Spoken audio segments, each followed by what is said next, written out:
Jones and his Burn the Koran campaign. I think he would say, this has got to stop. Followers of Islam believe that the Quran is a collection of revelations received by the Prophet Muhammad from God about 1400 years ago. They believe that Muhammad was the last of a series of prophets and teachers and messengers that included Adam, Moses, Jesus, Abraham, all names revered by us as well. The word Islam means peaceful surrender to the will of God. The Quran was written at a time when the Muslim people were being driven from their homes, persecuted, and killed. The Old Testament was written at a time when Jewish people were being driven from their homes, persecuted, and killed.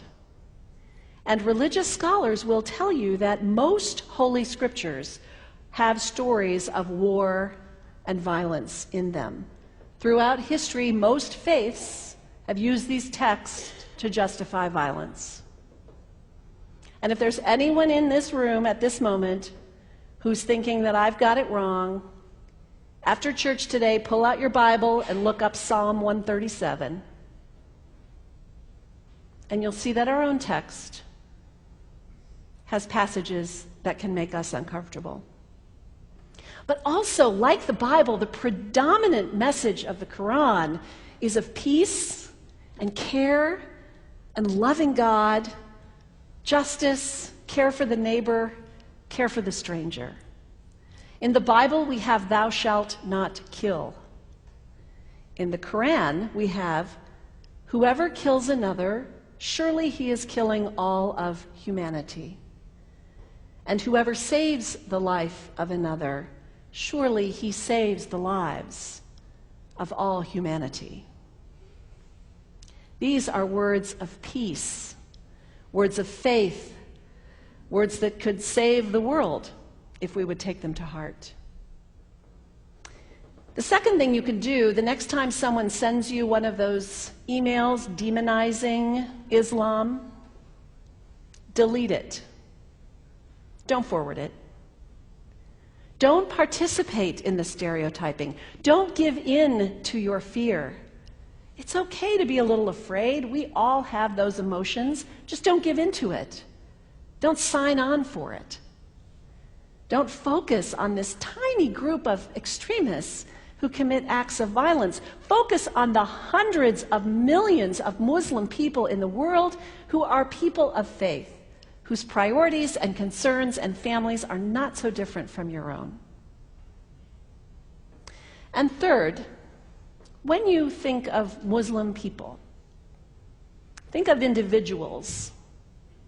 Think of the professor at Ohio State. Think of the engineer at Honda. Think of the teacher at the elementary school down the street.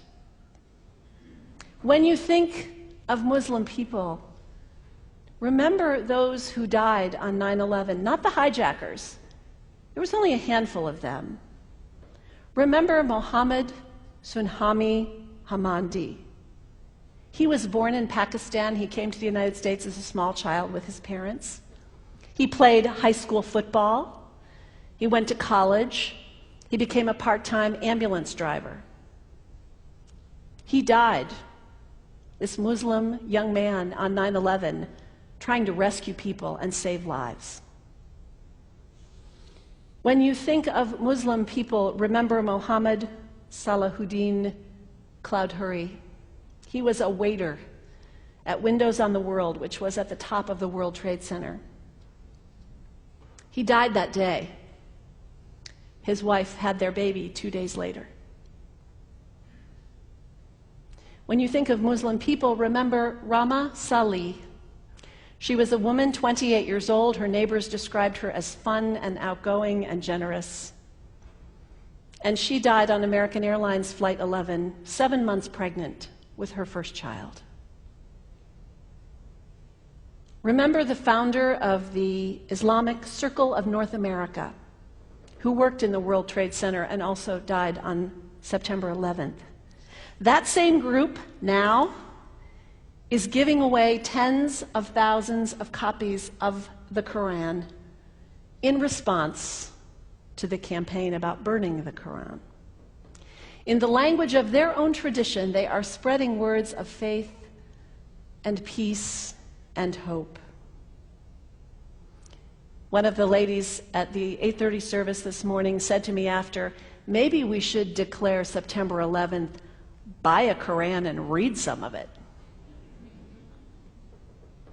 It is for us to share our message of love and hope and peace, but let us do it with grace and respect and above all, humility.